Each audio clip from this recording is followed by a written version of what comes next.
Hello students. In the last lecture we have discussed about the conductor properties and boundary conditions for free space and conductor. There is free space means dielectric and conductor. There is in between these two. Now let us consider today a topic that is boundary condition for perfect dielectric material. Okay. So if you want to consider perfect dielectric material, that is boundary condition for perfect dielectric material, consider the interface between two dielectrics having permittivities epsilon 1 and epsilon 2 as shown below. This is epsilon 1 region and this is epsilon 2 region, right? And this is a boundary between these two regions. Now we first examine the tangential components around the small closed path on the left. So this is a small closed path, so which is having a width of delta w and its height is having a delta h, and it is having a tangential component over the region 1 E tan 1 and over the region 2 E tan 2, right? Now where over this we get integration over closed surface E dot dl is equal to 0. So here it will be E tan 1 del w minus E tan 2 into del w, right? So this is the equation we get for the boundary conditions for perfect dielectric, right? So by doing that we can get E tan 1 is equal to what? E tan 2, right? So here E tan 1 is equal to E tan 2. How we have just form this value? By considering previously how you did in the previous case between boundary condition between free space and conductor. Like that only we have to evaluate. So in this case we get two things. One is E tan 1 is equal to E tan 2, right? So this is about the tangential component. Now next we see about the what, that is what electric field. Now it is about what? Electric flux density. The tangential electric flux density is discontinuous. That is what is d tan 1 by epsilon 1 is equal to E tan 1, or that is nothing but equal to E tan 2 is equal to d tan 2 divided by epsilon 2. So therefore d tan 1 by d tan 2 is equal to epsilon 1 by epsilon 2. So these are about tangential components. Now let us move to the boundary condition for normal components.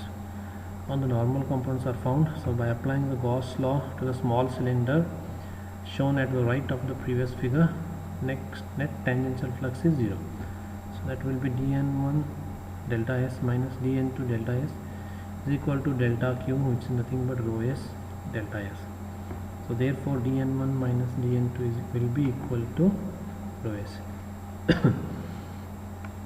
Now rho s cannot be bound surface charge density because the polarization already counted in by using dielectric constant different from unity, right? So that is not considered bound on the surface charge because polarization is already counted using the dielectric constant. So rho s cannot be a free surface charge density for no free charge available in the perfect dielectric we are considering.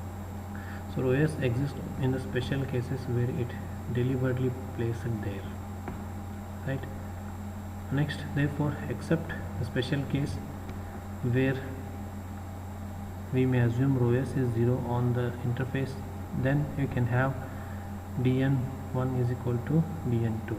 So therefore normal component electric flux density is continuous.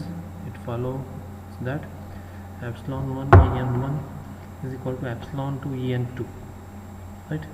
So this is about the tangential component and normal components for electric field intensity and flux density, right? Now again we can have some different equations by combining normal and tangential components of d.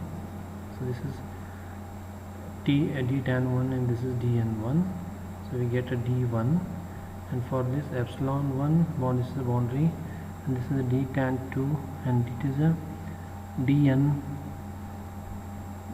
it is dn1, it's dn2 and this is a d tan 2, and we will get a d2 here.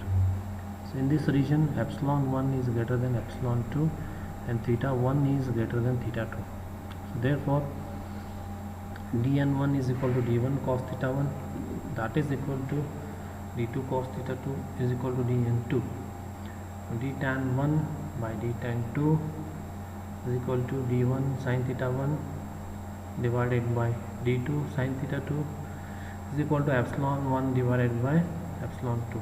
So finally we will get this equation by simplifying. After that, after one division, it will be tan theta 1 by tan theta 2 is equal to epsilon 1 divided by epsilon 2, right?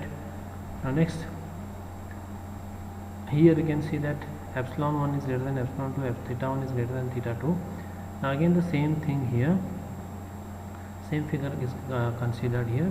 The direction of E on each side of the boundary is identical, but is identical with the direction of D, because D is equal to epsilon E. So you can see here E1 and E2, so, right? So in the previous, if you have seen about the, there is no direction of E. So here I want to establish a direction of E along with D. So it is along the same direction of D.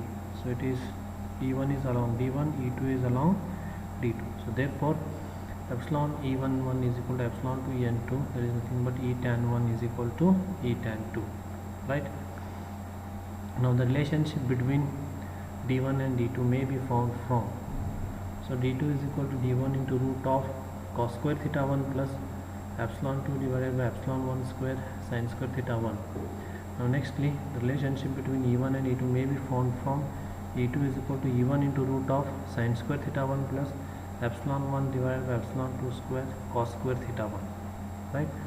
So this is how we can find out the relationship between d1 and d2, d1 and d2. Okay, thank you.